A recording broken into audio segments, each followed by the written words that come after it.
किसान भाइयों, आज मैंने वीडियो पर थंबनेल लगाया कि शाम के वक्त गंदम में 950 रुपये फ़ी मन इजाफा हो चुका है और गंदम की ख़रीदारी के लिए नोटिफिकेशन जारी हो चुका है। वज़ीर आज़म ने ऐलान कर दी है, लेकिन जो सच है वो मैंने वीडियो में बताना है, क्योंकि थंबनेल पर हम कुछ लिखते हैं, वीडियो में कुछ होता है, इसीलिए व्यूज़ नहीं आते। आज के बाद मैंने जितनी भी वीडियो बनानी है, जो भी मैंने थंबनेल बनाना है, उसी तरह की मैंने वीडियो में भी वही बात करनी है।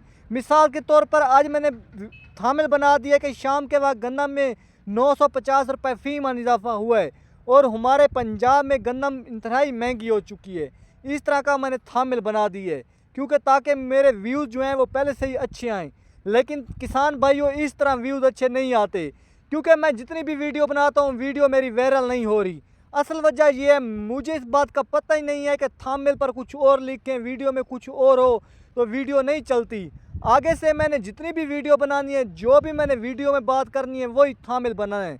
मिसाल के तौर पर आज मैंने सिर्फ थंबनेल में इसलिए झूठ बोला है कि गंदम में 950 रुपये इजाफा हो चुका है, या वज़ीर आज़म ने ऐलान कर दिया गंदम की ख़रीदारी का, तो ताकि किसानों को पता चल जाए। अक्सर जो आजकल यूट्यूबर हैं, जो भी किसान भाइयों के लिए वीडियो बनाई जा रही हैं, वो इसी तरह इंतहाई झूठ बोले जा रहे हैं। वीडियो में कोई और बात होती है, थंबनेल पर और बात होती है, ताकि वीडियो वायरल हो। तो मैंने भी इसी तरह की कई वीडियो बनाई हैं, लेकिन अब मुझे इस बात का इल्म हो चुका है कि जो बात भी बोलें सच बोलें।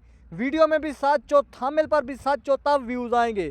अब मुझे एक दोस्त यूट्यूबर था, वो भी गंदम की तरफ से वीडियो रेट के हवाले से बनाता था, वो मुझे बता रहा था कि आमिर हुसैन भाई, हमारे आजकल व्यूज़ नहीं आ रहे। मैंने उसे बताया कि हम जो झूठ ही बोलते हैं, व्यूज़ कहाँ से आएंगे? जब हम सच बोलते थे तब हमारी वीडियो भी वायरल होती थी, व्यूज़ भी आते थे। आप चेक कर सकते हैं, 6 माह 7 माह हो चुके हैं, मेरी 4-5 वीडियो वायरल हुई हैं। किसान भाइयों, कोई ख़रीदारी के हवाले से नोटिफिकेशन